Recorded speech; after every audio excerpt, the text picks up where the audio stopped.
నమస్తే అమ్మా. శుభం తల్లి. అమ్మ, దుర్గాదేవికి నిమ్మకాయల పూజ చేస్తూ ఉంటాం, నిమ్మకాయలతో దీపారాధన చేస్తూ ఉంటాం. అసలు నిమ్మకాయలకి దుర్గాదేవికి ఉన్న ఆ సంబంధం ఏంటి? ఎప్పుడు ఎలాంటి టైంలో ఈ నిమ్మకాయ అలా పూజ చేయాలి? ఎప్పుడు పడితే అప్పుడు చేయకూడదు, మంగళవారం శుక్రవారం చేయాలి అని నేను విన్నాను. అందులో నిజమెంత? నిమ్మకాయలమ్మ ఉగ్రతను తగ్గిస్తాయి. అది మామూలుగా కూడా ఎవరైనా ఫిట్స్ వచ్చి పడిపోయినా, అప్పటికప్పుడు హార్ట్ అటాక్ లాంటిది వచ్చిందని అనుకున్నా, ఊపిరి అందట్లేదన్నా ఏం చేస్తారమ్మా, నిమ్మకాయ తెచ్చి వాళ్ళ నోట్లో పెట్టి ఫుల్ నిమ్మకాయ కసక్కన కొరకమంటారు. కొరికితే వెంటనే వాళ్ళకి అప్పటిదాకా ఊపిరి అందని వాళ్ళకి కొంచెం ఊపిరి వస్తుంది. మాకు గాలి అందట్లేదన్న వాళ్ళని నిమ్మకాయ కొరకమంటారు. మీరు ప్రయాణం చేసేటప్పుడు కూడా ఏం చేస్తారమ్మా, వాంతులు అయ్యేటటువంటి వాళ్ళకి నిమ్మకాయ ఇచ్చి నలిపి వాసన చూడమంటారు. నిమ్మ రసం కన్నా కూడా నిమ్మ తొక్కలో నుంచి వచ్చేటటువంటి నూనె ఉందే, అది వెంటనే చర్రమని లోపలికి పెడుతుందన్నమాట. అమ్మవారు దుర్గాదేవి దుర్గమాసురుడు అనేటటువంటి రాక్షసుని సంహరించి చాలా పరాక్రమంతో ఉగ్ర రూపంలో ఉంటుంది. అలా ఉగ్ర రూపంలో ఉంటుంది గనక అమ్మవారు ఆవిడ ఉగ్రతని మన మీద ప్రదర్శించకుండా ఉండడానికి నిమ్మకాయల హారం వేస్తూ ఉంటారు. ఇప్పుడు మీరు గమనించినట్టయితే ఈ పోతురాజుల మెడలో కూడా నిమ్మకాయ, కాళికాదేవి మెడలో కూడా నిమ్మకాయల హారం వేస్తారు. పైగా పరిగెత్తే వాళ్ళు ఏం చేస్తారో ఆయాసం రాకుండా ఏం చేస్తారు, బాగా పరుగులో చేసేవాళ్ళు నిమ్మకాయ కసరి కసక్కుని కొరికి నోట్లో పెట్టుకుని పరిగెడతారు. అంటే ఒక మనిషిని ఉగ్రత వచ్చి ఆ ఉగ్రతని సమం చేసేటటువంటి లక్షణాన్ని నిమ్మకాయకు ఉంటాయి. అది నాకు తెలిసి ఆయుర్వేదం ప్రకారం, వైద్యశాస్త్రం ప్రకారం ఎందుకు అమ్మవారికి నిమ్మకాయలు వేస్తారన్నది నాకు ఈ సమన్వయం కనపడుతుంది, అంతే కనపడుతుంది. అయితే దీనికి సంబంధించి మీరన్నట్టు నిమ్మకాయ దీపాలు కాదు వాళ్ళు పెట్టేది, నిమ్మ డిప్పల్లో దీపాలు పెడతారు.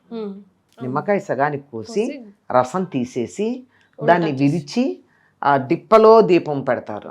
అంటే రసం ఉండే వైపు కిందకు ఉంటుంది, తొక్క లోపలికి ఉంటుంది, దాంట్లో దీపం పెడతారు. ఇందాక ఏం చెప్పాను నేను, నిమ్మ తొక్కలో నూనె ఉంటుంది. నిమ్మ నూనె చాలా మంచిది.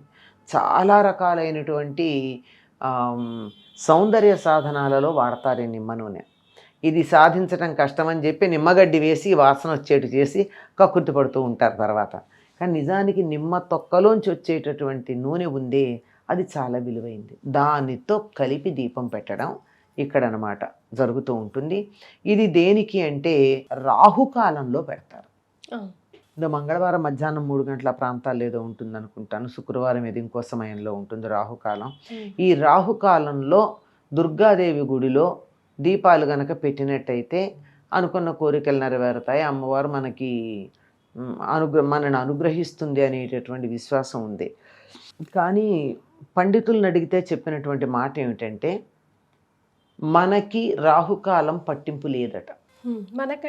మనకి అంటే తెలుగు వాళ్ళకి, అంటే భౌగోళిక పరిస్థితులను అనుసరించి, అంటే భూగోళం మీద ఎప్పుడు ఏ గ్రహాల ప్రభావం ఎట్లా ఉంటుంది అన్నది చెప్పేటటువంటి పద్ధతి ప్రకారం కొంతమందికి కొన్ని ఉంటాయి కదమ్మా. ఇప్పుడు పుట్టిన తేదీ కూడా హైదరాబాదులో పుట్టినప్పుడు సమయానికి, రాజమండ్రిలో పుట్టిన సమయానికి, విశాఖపట్నంలో పుట్టిన సమయానికి జ్యోతిష్ శాస్త్రవేత్తలు పుట్టిన ప్రదేశం ఏమిటని అడిగి దానికి ప్లస్లు మైనస్లు చేరుస్తారు పుట్టిన సమయానికి.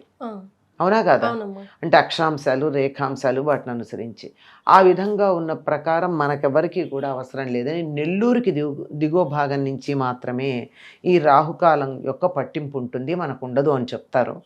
కానీ చాలామంది అధికం ఫలమని మనం ఎక్కువ కష్టపడకుండా, మన ప్రవర్తనలు ఏం మార్చుకోకుండా, మన స్వభావాల్లో మార్పు రాకుండా ఏదో గుడికెళ్ళి దీపం పెడితే నా కోరికలన్నీ తీరి పనులు అయిపోతాయి అనేటటువంటి చిన్న స్వార్థంతో కూడిన ఆలోచనే. దాంతో వెళ్ళి దేవాలయాల్లో రాహుకాల దీపాలు పెడుతూ ఉంటారు.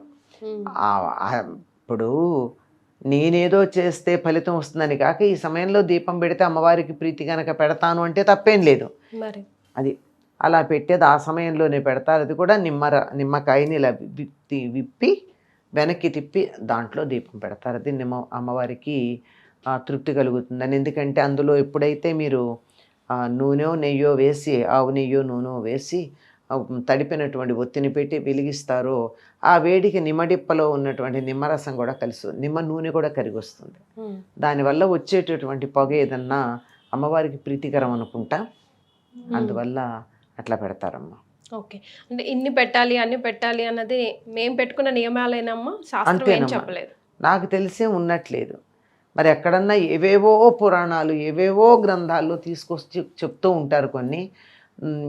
మొత్తం ఈ 18 పురాణాలు ప్రధానమైనవి, భాగవతం ఇత్యాదుల్లో అయితే ప్రత్యేకంగా వీటికి సంబంధించిన విషయం ఏమీ లేదు. ఇంకెక్కడో వీటిల్లో మారుమూల గ్రంథాలు ఉంటుండొచ్చు.